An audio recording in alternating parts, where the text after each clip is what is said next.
Once upon a time, the land of Angars was sorely afflicted by drought. The earth goddess suffered greatly, and her anguish was shared by all living creatures. The soil was too feeble to bring forth fruit or grass, so that the animals died and men grew pale from hunger. The king of the Angas prayed earnestly for relief, and when no answer came to his prayers, he flung himself in despair upon the ground and cried to the god Vishnu, whose presence penetrates all things. Life is too sorrowful. Let me die. My heart is so full of pity for my people, whose sunken eyes gaze upon me as upon the face of their father. How can I endure this agony of vain supplication and live? All their sufferings seem to gather within my own breast. The weight of their misery bows me to the earth.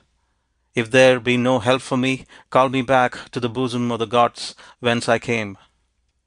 Having made this most earnest supplication, the king rose from his knees and summoned his ministers and courtiers to meet all the Brahmins and holy men of the kingdom in a solemn council.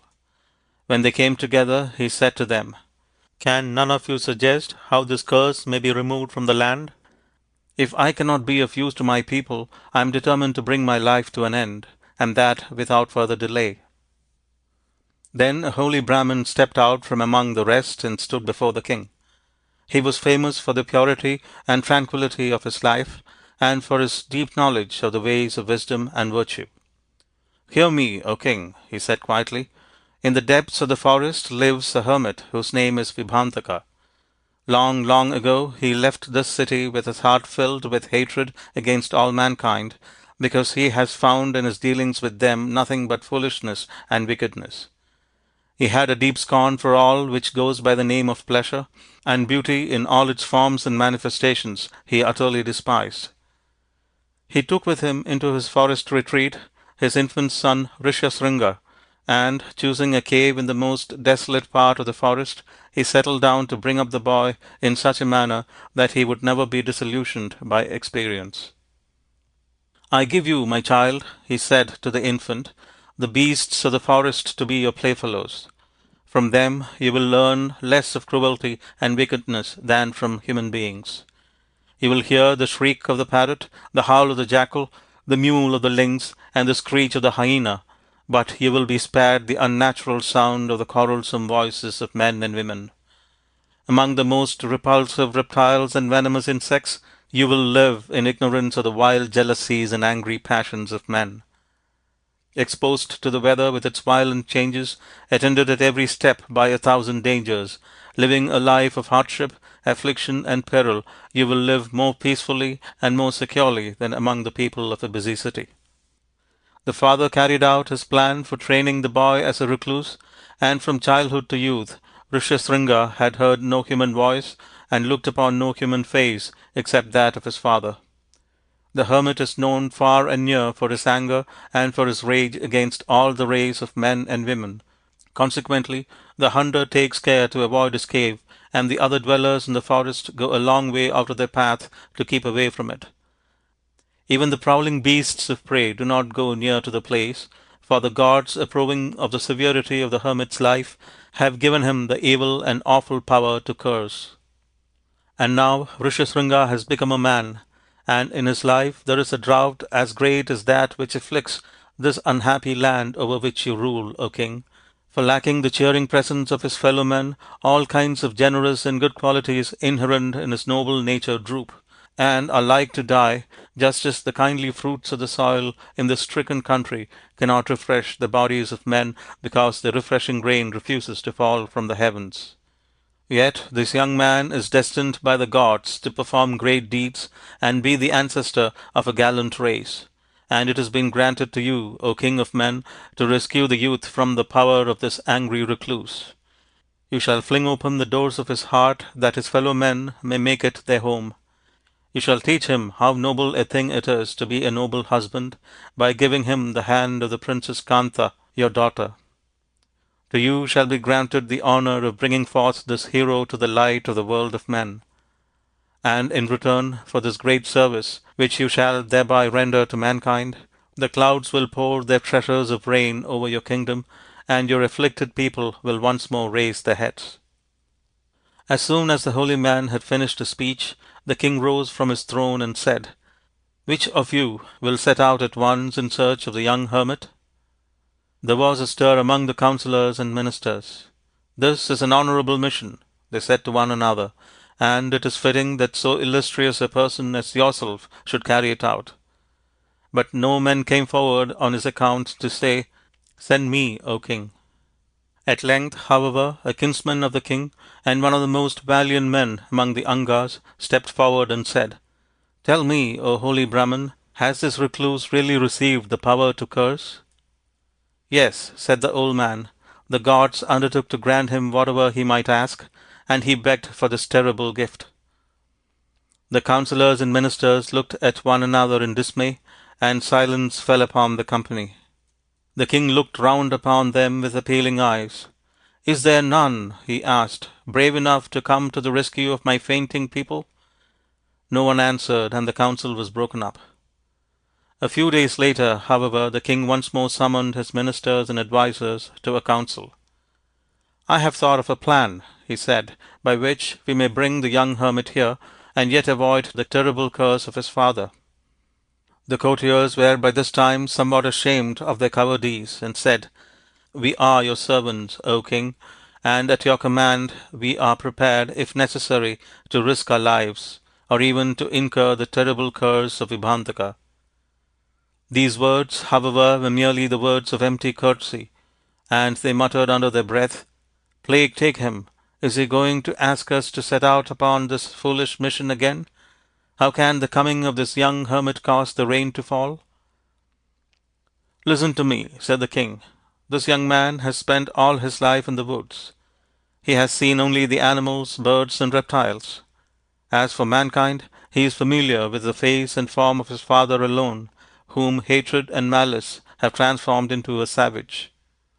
How shall it be with Rishya Sringa if he sees the face of a beautiful woman? Fit me out, without delay, a spacious vessel. Plant it with trees and shrubs, mosses, flowers, and ferns, so that it may seem like a lovely island, and let the most beautiful maidens in my kingdom go on board this vessel disguised as hermits.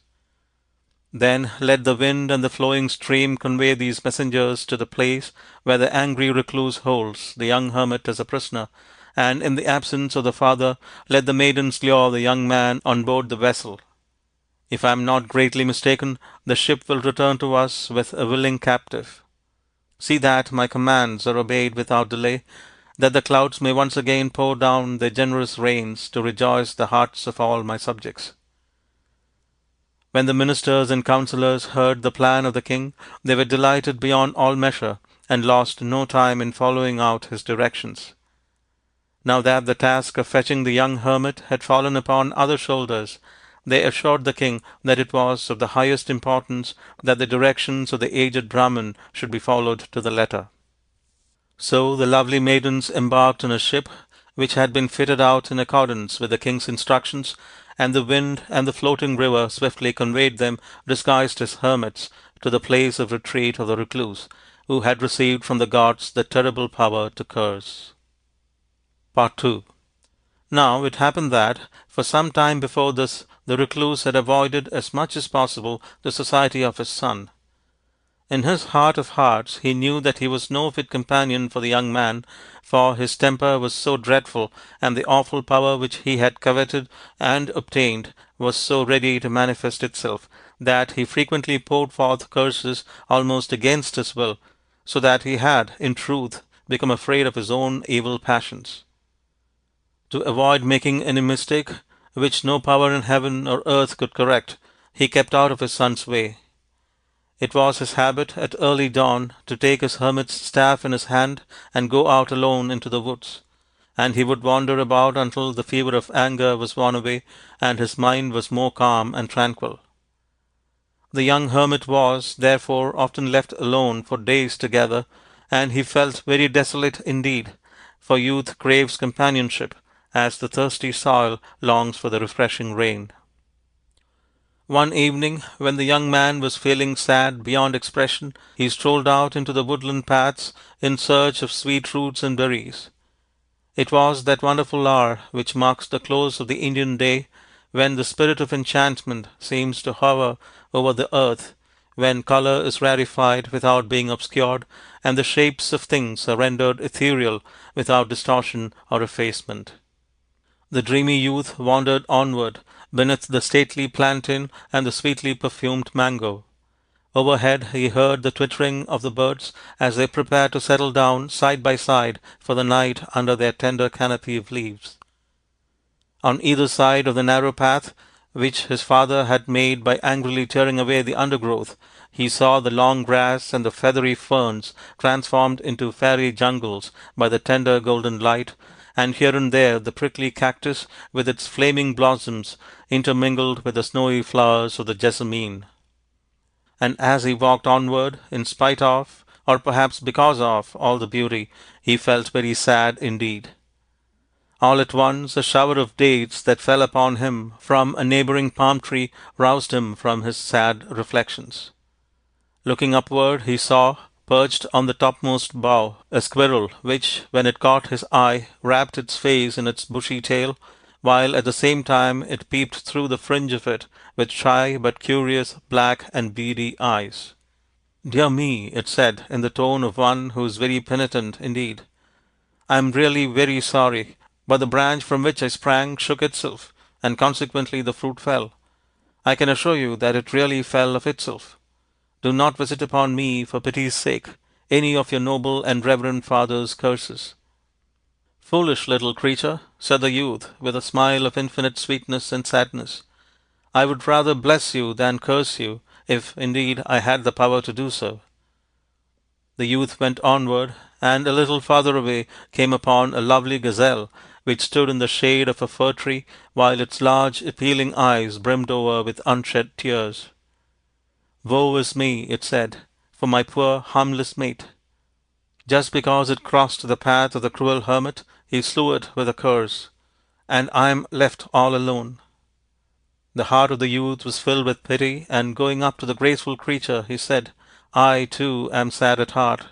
Let us weep together." But as soon as the gazelle saw him approach, it started away in great alarm. "Do not be afraid of me," said the young man. "I would not harm you for worlds." "You are the son of the man who has the power to curse," was the answer. "Nay," said Rishya Sringa, "you and I have one father to whom we both owe the gift of life. We are brothers. Do not be afraid of me, I beseech you." But with the words, "You are the son of the man who has the power to curse," the timid animal made a hasty escape into the depths of the darkening forest. Then, with his eyes flowing with tears, the unhappy young man flung up his arms in piteous petition to the powers of heaven. "Why have I been sent into the world," he cried in bitter anguish, "and given feeling and a sense of right and wrong? The whole plan of creation would be perfect but for my unhappy self. I see the marvelous power that binds all living creatures in sympathy and interchange of service, while I, and I alone, stand outside of its kindly influence. I have the power of song, but there is none to listen to my singing.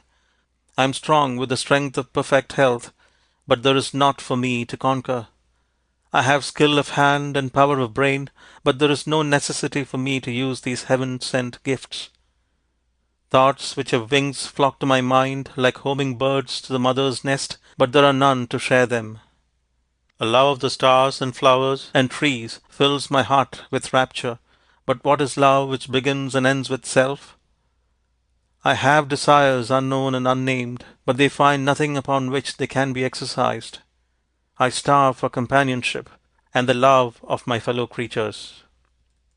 Now, even as he prayed with uplifted arms, there came floating down to him upon the fragrant air a breath which grew into a whisper that swelled into a song that roused the drowsy birds in their nest, filling them full of jealousy at its sweetness, and that woke the echoes from their sleep to give a sweet reply.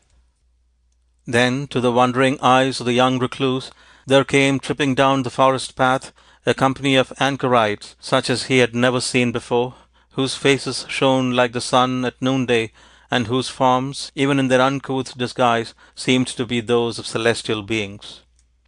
Nearer and nearer they tripped and danced towards him, gems of the richest lustre shining from beneath their homely garments, silver anklets tinkling like the forest streams as they moved. The air seemed to surround them with sweetest fragrance. The trees showered delicate blossoms upon their heads, the flowers kissed their dancing feet, while the evening breezes played gently with the folds of their garments. Rishya Sringa looked with startled eyes at the beautiful band. Then he sighed and trembled violently. Right over against the young hermit the dancers paused. Their song ceased suddenly, and forming a ring about the astonished youth, they looked steadfastly but smilingly into his face with their large, dreamy eyes.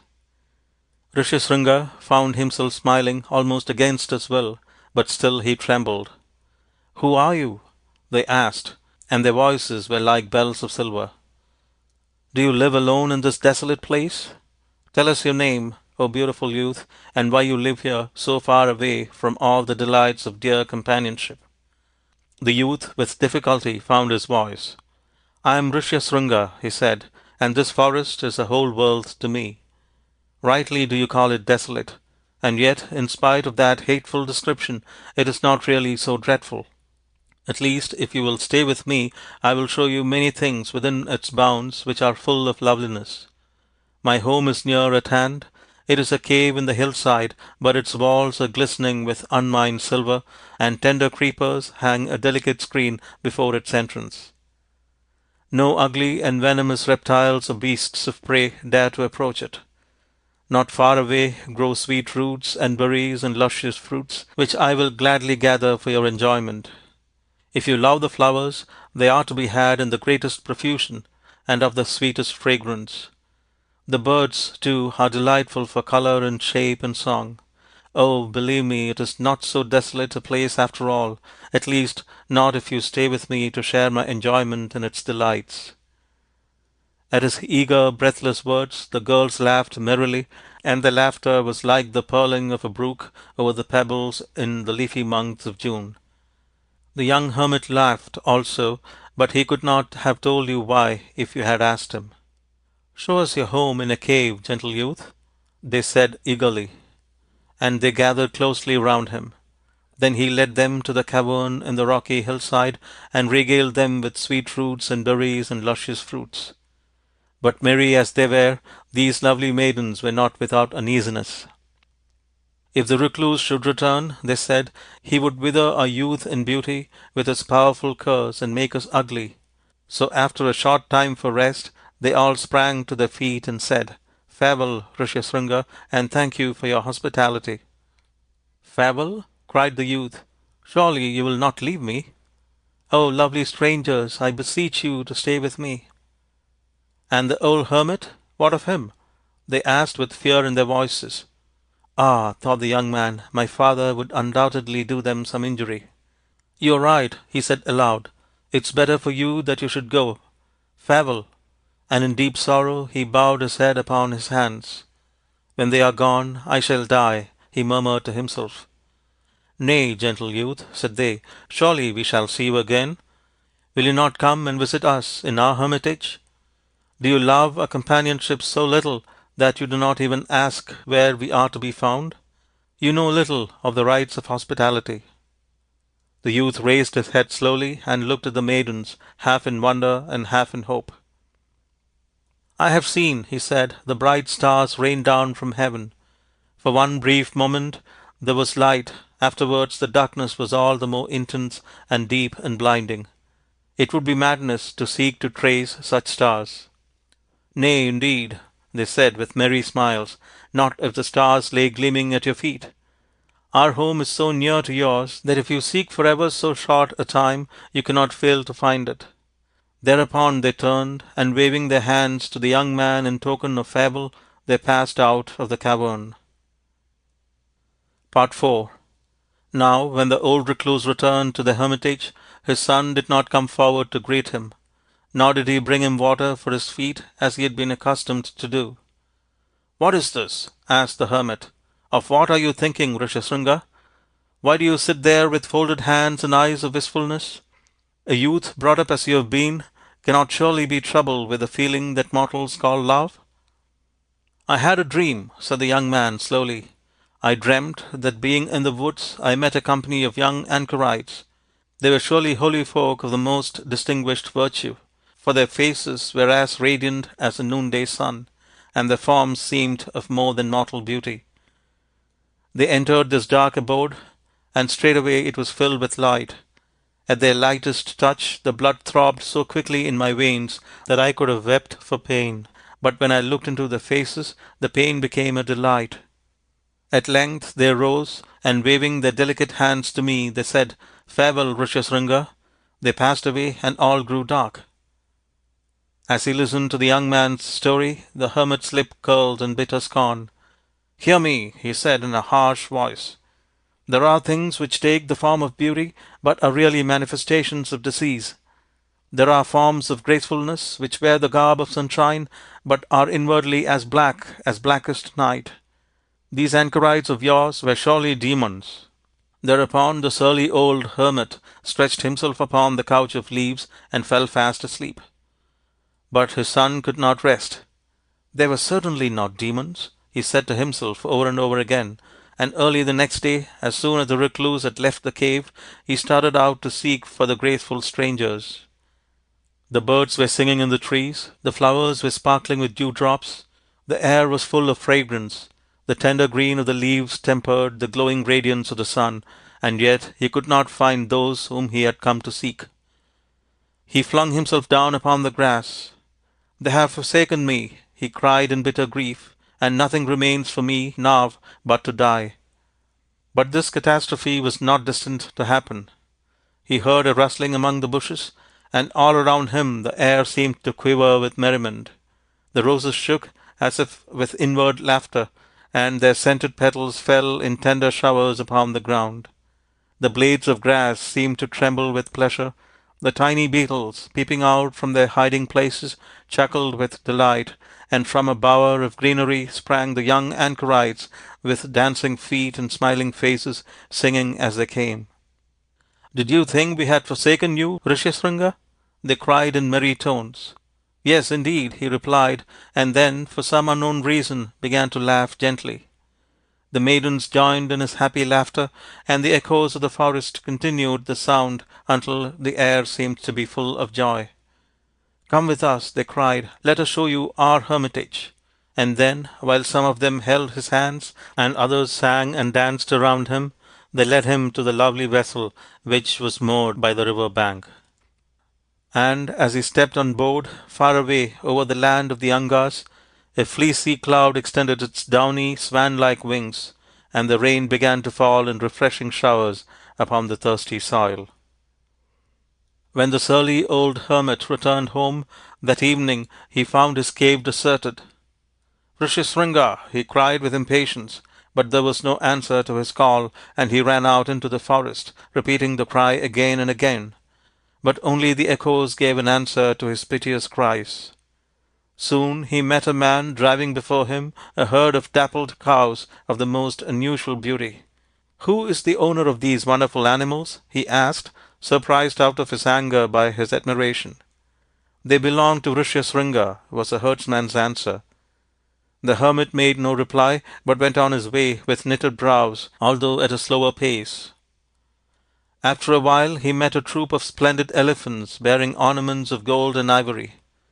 "Who is the owner of these wonderful animals?" he asked, and this time he was not in the least surprised to receive the answer, "They belong to Rishya Sringa."